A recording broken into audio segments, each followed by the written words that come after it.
Welcome. Morning, thank you. Zola, I know this is not the first time that we speak to one another, but which title do you enjoy the most?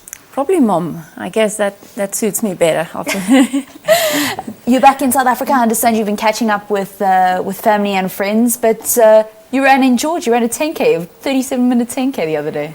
Yes, I'm still training, and I ran a marathon early in the year in Columbia, in South Carolina. So I'm still training and running, and I'm planning to run Comrades next year for water from air. So yeah, that's my plans for the near future. Okay, so just confirm that for us. You did say you're going to run Comrades next year? Yes, definitely, yes. Yeah, I took a break this year, and after running Comrades in 2014, when I had a good run, and then I decided I'd rather just take a break and come back again new in 2016 then, yeah.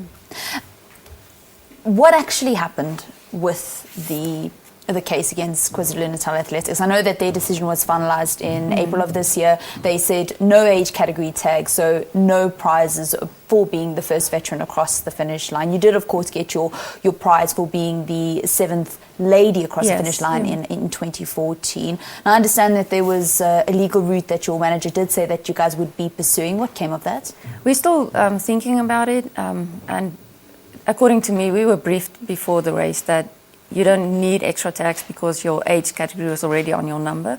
And I think a lot of athletes assume because the same rules applied in 2 Oceans, and I just ran with my normal race number in 2 Oceans, which was like 2 months before.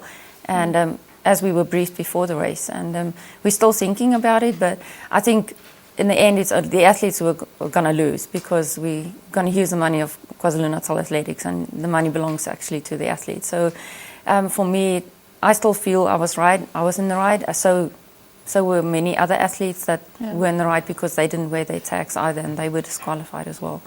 I mean, just how difficult is it now as you're looking ahead to next year's race? You know, obviously with this still not quite a done deal, to be training and preparing for Comrades. Yeah, I think one has to look at the big picture, and for me, it's about running. It's not about a few administrators who really want to push forward their own agenda. So for me, it's about running. And if you look at Comrades, the whole idea behind Comrades is so much bigger than the runners and the administrators and the sponsors. It's all about the spirit of Comrades. And so for me, that's why I want to be back, because of the spirit of Comrades. Okay. Also, next year, 3 days before the race actually takes place on the 29th, you're going to be turning 50 years old, so that means you're going to be running as a master. Yes, I'm going to be hopefully the youngest 50-year-old running the race.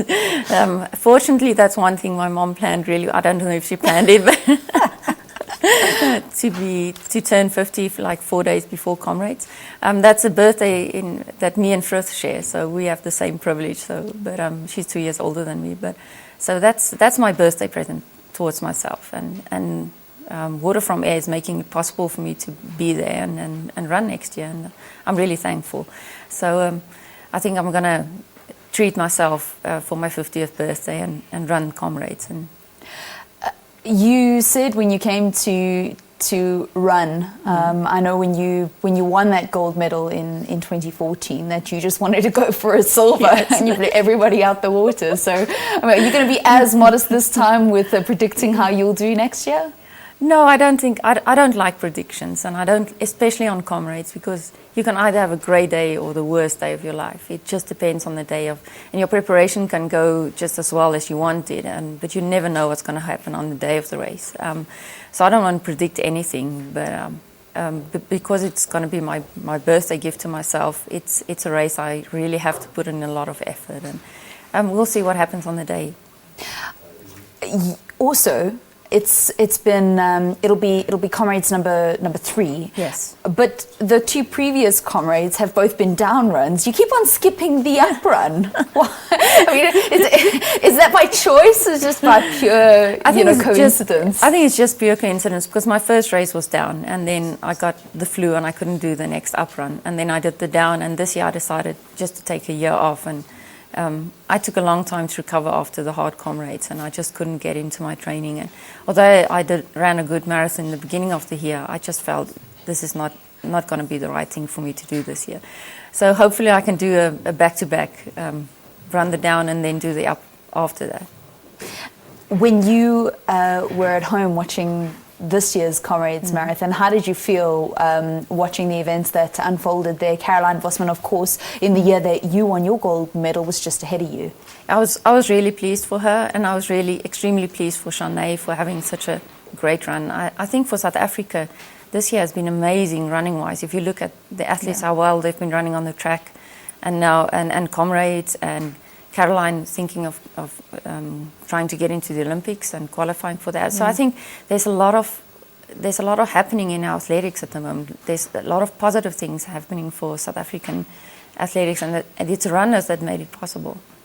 Yeah, they certainly did. Zola, we wish you all the best of luck as you start on this journey now to prepare for next year's Comrades Marathon. Zola Budd Pieterse, she's going to be running for a company called Water from Air in next year's Comrades Marathon. And just a couple of days before the race, she would have turned 50 years old, so she'll be running in the Masters category. And she says she doesn't like predictions, but going by her last performance at the Comrades Marathon, where she was the 7th woman across the finish line, I think there is still a lot more that we can see from Zola Budd Pieterse. That's how we conclude your sport, I think.